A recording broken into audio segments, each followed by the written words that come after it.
Welcome to Democracy Now!, democracynow.org, the War and Peace Report. I'm Amy Goodman. Hundreds of rallies took place across the United States Saturday amidst a mounting assault on reproductive rights.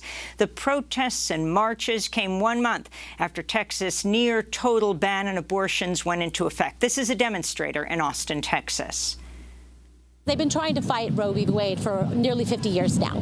And I'll be honest, when it happened, I thought, oh, the Supreme Court's going to have to knock it down again. And when they didn't, it was,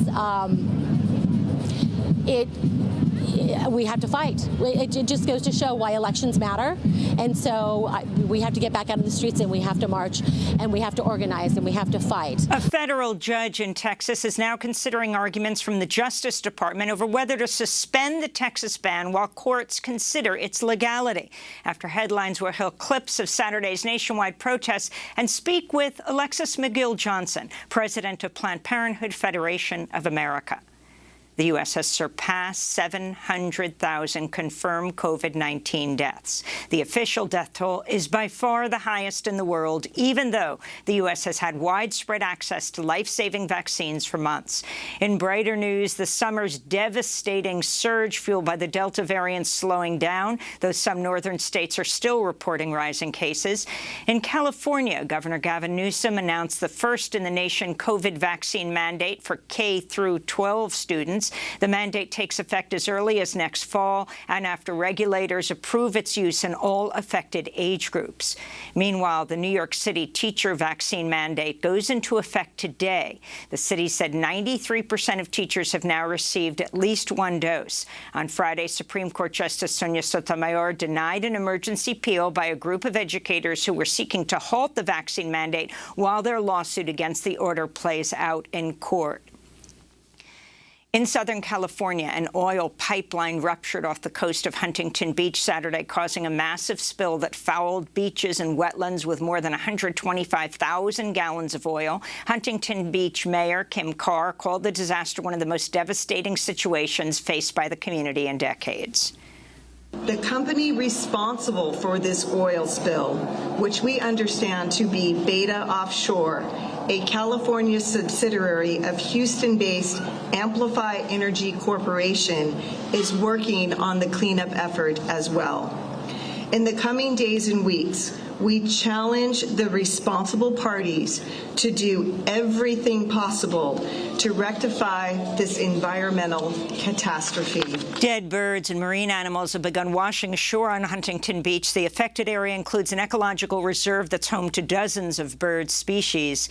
A massive coordinated leak of nearly 12 million secret documents is giving an unprecedented look at the covert financial dealings of hundreds of politicians, billionaires, religious leaders, drug lords, and celebrities. 35 current and former world leaders are featured in the documents known as the Pandora Papers. One of them is Jordan's King Abdullah, who is secretly holding millions of dollars in offshore tax havens, has spent part of his fortune on lavish homes around the world. The documents also implicate current presidents Uhuru Kenyatta of Kenya and Guillermo Lasso of Ecuador, former British Prime Minister Tony Blair, and former associates of the Pakistani Prime Minister Imran Khan, as well as associate of Russian President Vladimir Putin. More than 600 journalists contribute to the reporting from the International Consortium of Investigative Journalists, which was compiled over 2 years. The materials come from 14 global financial services firms dating as far back as the 70s, though most of the files are from the past 25 years. The whistleblower who leaked tens of thousands of pages of internal Facebook documents has come forward. Former Facebook product manager Frances Haugen spoke publicly for the first time on CBS's 60 Minutes. Facebook has demonstrated they cannot act independently. Facebook over and over again has shown it chooses profit over safety. It is subsidizing, it is paying for its profits with our safety. I'm hoping that this will have had a big enough impact on the world that they get the fortitude and the motivation to actually go put those regulations into place. Haugen's revelations were which were behind a sweeping investigation by the Wall Street Journal showed Facebook executives had significant understanding of the way its products are implicated in issues including child safety, political misinformation, and human trafficking.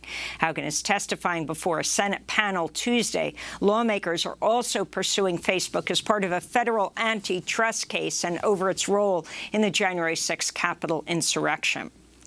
In Afghanistan, at least 5 people were killed Sunday in an explosion outside a Kabul mosque. A funeral service for the mother of a Taliban spokesperson was underway at the time of the attack. No one's claimed responsibility for the bombing, but attacks by ISIS-K have increased since the Taliban takeover in August. Meanwhile, the Norwegian Refugee Council warns Afghanistan's economy is on the brink of collapse as the humanitarian crisis continues to grow. Over 18 million people rely on aid to survive, with 1 in 3 Afghans facing acute hunger, this according to the UN World Food Programme. In India, at least 8 people were killed in the northern state of Uttar Pradesh on Sunday after a vehicle plowed into a demonstration led by farmers. The car was owned by a federal minister whose son was arrested in connection with the attack. Farmers have been resisting 3 pro-corporate agricultural laws enacted by Prime Minister Narendra Modi for about a year. They have vowed to intensify pressure on Modi's government to repeal the laws which deregulate agricultural markets and roll back key labor and income protections. Millions of farmers and opponents of the reforms have staged multiple strikes across India since last November. In Libya, officials detained some 4,000 refugees, including children, during multiple raids Friday. The United Nations says at least 1 refugee was killed, at least 15 injured in the crackdown. On Sunday, Libya's Coast Guard intercepted a wooden boat carrying some 500 refugees attempting to reach European soil. Many of them were from Sudan, Somalia, Bangladesh, and Syria. Refugees have reported facing torture and other violent and inhumane conditions at Libyan detention camps. Doctors Without Borders warns over 3 million people in northern Syria are facing shortages of water as crucial sanitation infrastructure has been destroyed after a decade of war. The humanitarian group says even when water is accessible, it's at times contaminated and unsafe to drink, making Syrians vulnerable to contracting waterborne diseases and other health issues, including hepatitis. Qatar held its first-ever legislative election Saturday to select 2/3 of the Advisory Shura Council. Qatar does not allow political parties, but the council has legislative authority over general state policies in the country's budget. Hoping to make history, a handful of women ran in the elections. None won their seats. This is candidate Aisha Hamam Al-Jassim. I just say I'm strong, I'm capable, I see myself I'm same fit like you as a man. I don't see myself I'm weaker. If you want to see me as a weak, that is up to you, but I am not a weak, I'm in administrations. In the run-up to the vote, Qatari officials detained at least 21 citizens who were peacefully protesting laws around the election that bar certain people from running and voting.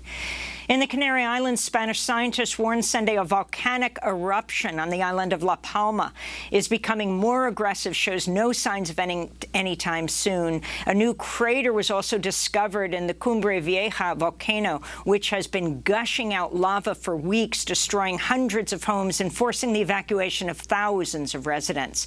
Officials lifted a stay-at-home order, citing improving air quality after the eruption triggered the release of toxic gas clouds.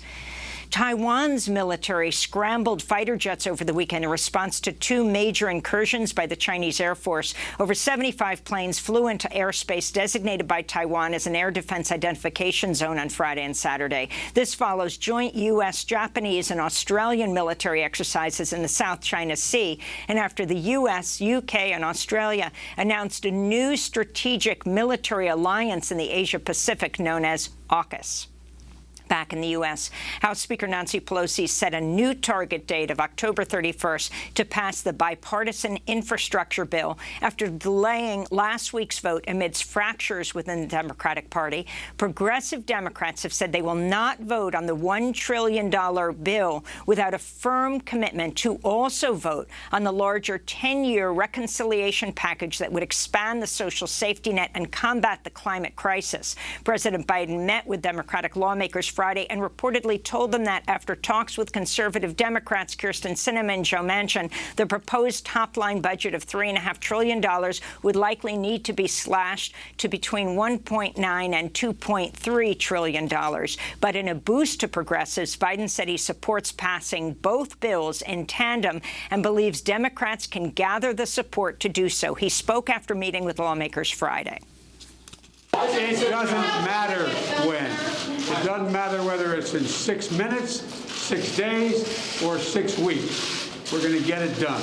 The House passed a bill last week that would end sentencing disparities between offenses linked to crack cocaine and powder cocaine. The policy, dating back to the so-called war on drugs in the 1980s, has disproportionately locked up black Americans at a rate of 18 to 1 compared to whites. Advocates say the accompanying Senate bill, which has at least 3 Republican co-sponsors, has a chance of getting the 60 votes it needs to pass there. Here in New York, a judge sentenced environmental and human rights lawyer Stephen Donziger to the maximum penalty of 6 months in prison for contempt of court. The misdemeanor charges were linked to a lawsuit brought by Chevron, which has been targeting Donziger ever since he successfully sued the oil giant in Ecuador on behalf of indigenous people whose land was contaminated by Chevron. Donziger has already spent over 2 years under house arrest, and the UN and other rights groups have called for his release. This is Donziger in a social media video posted after his Friday sentencing. It's very clear Judge Preska wants me to serve my 6-month sentence immediately so that even if I get exonerated on appeal, I still will have served a sentence for a crime I never committed. And again, another example, I think, of the punitive nature of what's happening. It's almost unheard of for someone convicted of a misdemeanor in the United States not to be let out pending his or her appeal. And in other news from New York, a statue honoring George Floyd was vandalized Sunday, just 2 days after its unveiling ceremony. Police footage shows an unidentified white man on a skateboard throwing paint on the bronze statue. Floyd's sculpture is being displayed at Union Square, along 2 others honoring the late Congressmember John Lewis and Breonna Taylor. The busts of the 3 were created by the artist Chris Kamabuchi. The statue of Floyd had previously been vandalized just 5 days after it was first unveiled on Juneteenth in Flatbush, Brooklyn. It was marked with a logo linked to the white supremacist group Patriot Front. And those are some of the headlines. This is Democracy Now!, democracynow.org, the War and Peace Report. When we come back, bans off our bodies. Thousands march across the country in hundreds of demonstrations in a national day of action to protect abortion rights. We'll speak with the president of the Planned Parenthood Federation of America and hear the moving testimony of Congress members talking about their own abortions. Stay with us.